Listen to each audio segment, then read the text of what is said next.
We're on a nice 10-mile walk, and I'm walking with a geocacher I've never met before. Would you go ahead and introduce yourself and tell us who you are? My name is Rosie. My caching name is RuzNuz, and I found my first cache accidentally in 2012, and I've been caching on purpose since 2014. All right. Very good. Thank you. Well, let's go on. We're going to go continue down this little pond and find the next one. Excellent. So we're just here on an earth cache looking at shells. Pretty interesting. So RuzNuz, that's a fairly different name. How'd you get that? We had a group of friends, and my friend Susie, everybody started calling her Suz, so we all got Uz names. So my last name is N, so it's RuzNuz. All right. Well, very good. Well, I guess they're walking away from us, so we better catch up. We're looking at these interesting pipes in a tank up there.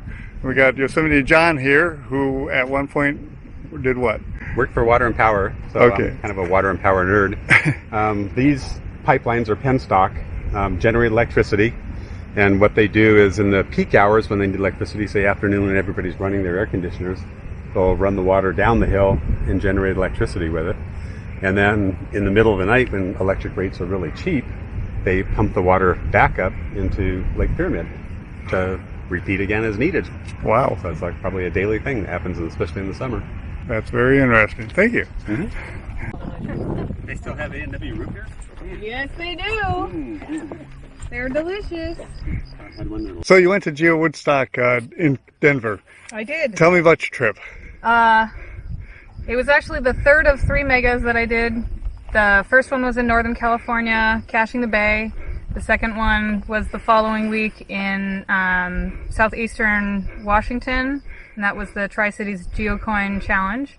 And then I ended up in Denver for GeoWoodstock, and I got the oldest cache in Colorado, the oldest cache in Kansas, which is Mingo, which is also the oldest cache at all right now.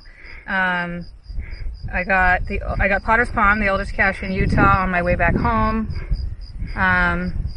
So lots of adventures. And did you finish the Jasmer? I finished my Jasmer earlier this year, or no, last year. Well, congratulations. Thank you very much. That's a great accomplishment. All right. Well, we've got a beautiful view up here, but let's move on. We got butterflies. We got butterflies, and it looks like we got some elevation gain coming up here too. Yeah.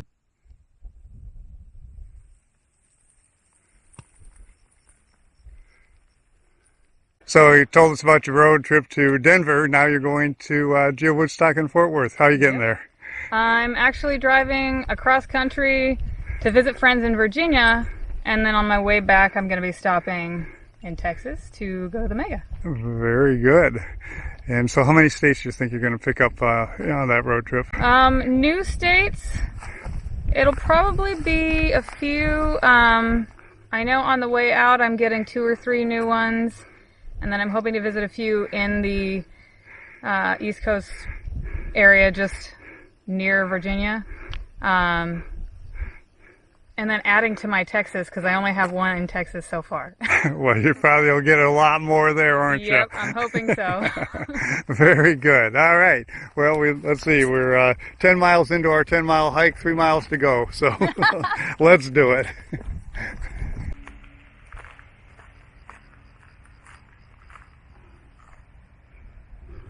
You were telling me about one of your hides and in the act of going in and hiding it. Please tell us again, everybody.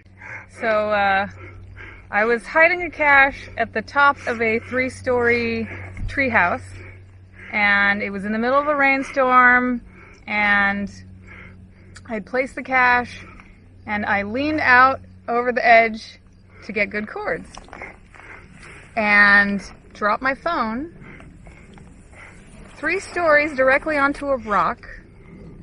And I remembered thinking, now I'm never going to get good cords for this. So I climbed all the way down, and I found my phone, and it had a little bit of scuff on the side of it, but otherwise it was perfectly fine, because my mom knows me well enough to have gotten me a phone called a rugby, which you could basically run over with a car, and it would be fine. So I was able to get good cords and publish that cache, but I was terrified for a moment that I wasn't going to get my cords for that. Had nothing to do with the phone might be destroyed. Just Nope. not going to get cords. That was not my concern.